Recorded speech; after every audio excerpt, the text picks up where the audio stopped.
Conan, what is best in life? To crush your enemies, see them driven before you, and to hear the lamentation of your women. That is good. This now historical quote from 1982's Conan the Barbarian just presented women as wailing victims in the War of Man. This is quite the opposite of a feminist take, especially if you consider modern feminism as the standard. You might be asking yourself, then what could possibly be feminist about a film with young girls dressed for a hot day and a hulking Arnold alternating between beating the shit out of people and animals and shagging reluctant slaves, hot witches, and athletic blondes? Well, the answer lies exactly with that same blonde and her role in this epic story.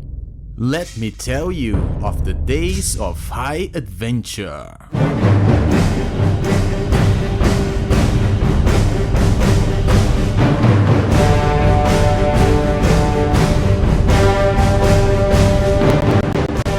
There's a clear obsession in the Western entertainment industry with inserting the same carbon-copied messages in everything they do. But what bothers me is not the insertion of the message itself, but the fact that the movies became nothing but vessels for it. Storytelling takes a back seat and ideology drives the plot.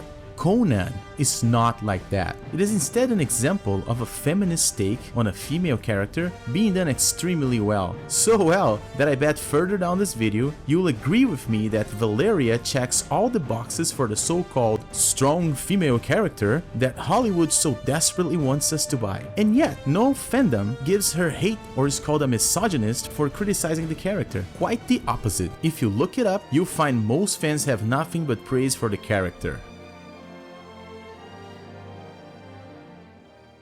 Okay, so how exactly is this character feminist? Let's begin with her introduction to the story. As Conan and Jerry Lopez's Subotai get ready to go on a sloppy, unplanned heist, they cross paths with this mysterious blonde who emerges from the shadows. As she draws her blade, notice their reaction. It's two guys, including one who's a burly monster, versus one woman. Do they laugh or disregard her? No, they keep their distance and respect her as a threat. This introduction sets the tone on how this character is seen by her male counterparts and the creatives behind this flick. As they're equal, in some ways, they're better. In the same scene, she makes fun of the two fools who plan to climb the tower without a rope. As they proceed into the heist, Valeria shows athleticism, stealth, cunning, martial prowess, and courage. She's objectively depicted as braver by being the first to take this risk and being overall more prepared and competent than the two guys. After the heist, they celebrate and share the loot as equals. Conan later abandons her to pursue vengeance, but she comes back for him and fights demons to save his life, even cursing her own life in the process. The muscular, burly hero, my friends, saved by a woman. When they raid the Temple of Doom, no, not that one, silly editor. She once again shows her athletic stealthy skills while making teenage boys very happy in the process.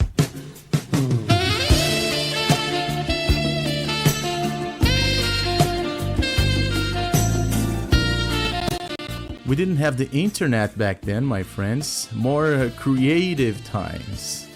Anyways, as Conan and Subotai make a run for it, carrying the princess, they leave her behind to hold her own against 4 male opponents at once, and she kicks their asses. Even after she dies from a quite literal snake arrow, she's still not done with the girl bossing as she comes back as a spectral warrior to save Conan's arse one more time. Sandahl Bergman really delivers in this one. She got a Golden Globe and a Saturn Award for this role. She and Arnold did all their stunts as they couldn't find stunt doubles that matched their size. She trained hard to look convincing in a fight, got injured many times while filming, including an almost severed finger. What a f***ing legend. Holy wokeness, Rationalytic, you're actually making sense on this one. Why don't I hate this movie and this character? I've been told for years now that I'm a misogynistic piece of toxic fandom shit, and that's why I dislike Rey Palpatine, Captain Marvel, and the entire Birds of Prey ensemble. Well, my fellow common sense enthusiast, in a nutshell, it's because the movie was made by people passionate about telling stories. Yes, a super feminist character is there, obviously, but so is making fun of gullible hippies, including this guy who gets lured by Schwarzenegger's accidentally hilarious gay impersonation only to get beat up for his robes. Definitely not the type of representation that your DEI department would approve.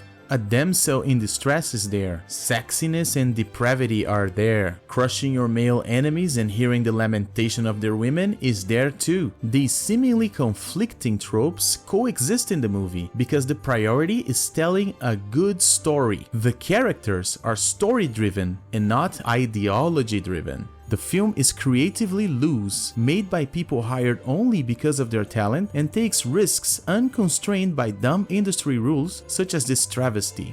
As a result, it ends up naturally and organically diverse. Diverse? Do you mean the cast's diversity? Well, yeah, that too. Look at this. Have you ever noticed that Conan has enough diversity to appease even your wokest Rotten Tomatoes top critic? And let's not forget the gay character I just mentioned, all in a Sword and Sorcery film made 40 years ago. Now tell me, be honest, have you ever in your life heard anyone, anywhere, praise or criticize this movie based on its ethnic or gender diversity? No, my friend, you have not. Chances are, before this very moment, you didn't even notice this fact. Yet, it is probably obvious to you how boring and stupid the mandatory diverse casting looks in modern cinema.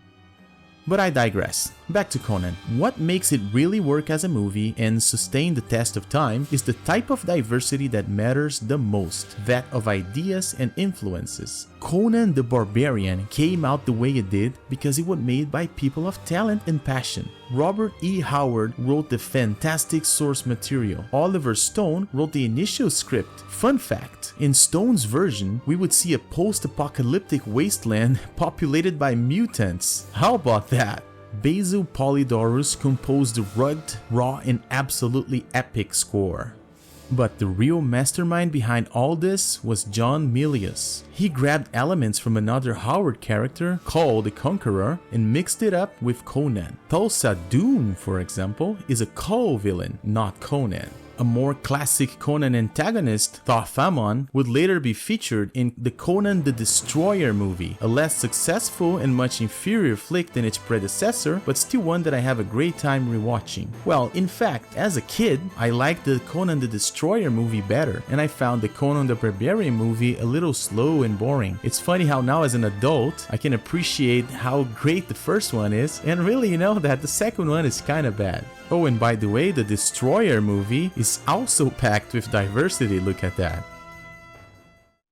Milius added his passion for things like the Mongol Empire, Japanese Bushido, and Norse mythology all into the mix. Subotai is based on the right-hand general of Genghis Khan. These warlords here sitting around Conan are also clearly Mongol. Conan is trained by Japanese legend Kiyoshi Yamazaki. Valeria shows up as a Valkyrie as I mentioned before, and Conan wishes to be welcome in Valhalla.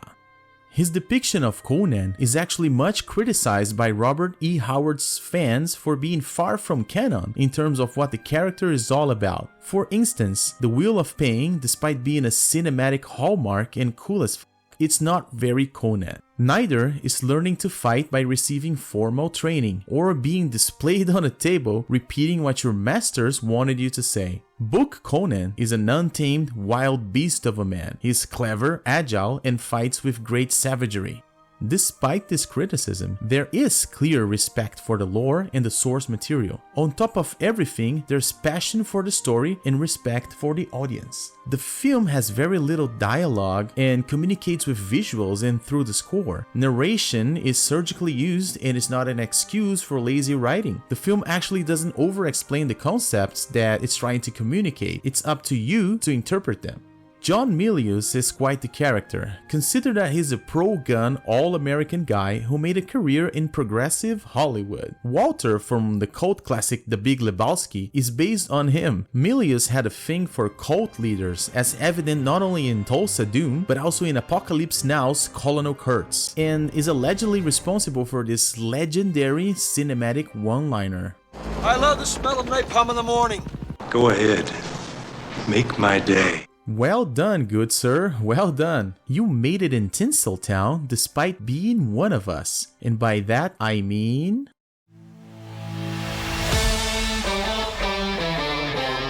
I'm a man! I couldn't possibly wrap this video up without my take on Conan's main plot point, the Riddle of Steel.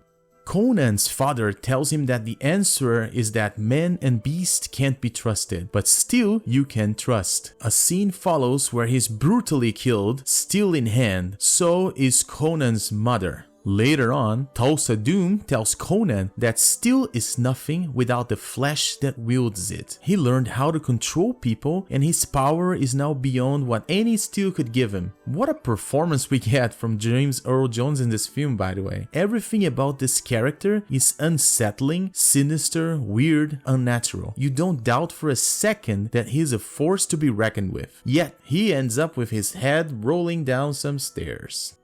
Okay, so in my view, the answer to the Riddle of Steel is hinted at the beginning of the movie, found in the philosophy of Nietzsche. I believe the answer is willpower and determination, a heart of steel, one that gets tampered with relentlessly and gets stronger in result. Conan is perhaps a type of Ubermensch. He survives the wheel of pain and certain death on the tree, gets increasingly stronger and freer, overcomes his own self and forges his own destiny through the force of his will. It's kinda awesome to draw a parallel with Arnold's own life story as a bodybuilder from Austria, coming to America and forging his own path to the top through will and determination. Conan the Barbarian is a classic, an excellent movie that launched Arnold Schwarzenegger to stardom and still resists the test of time more than 40 years later. If you enjoyed this video, let's pray to CROM together, you, me, and Conan. Power pleases you, CROM. So grant me one request. Grant me... Likes and subscriptions. And if you do not listen, then the hell with you. Now enjoy our fine selection of Conan memes.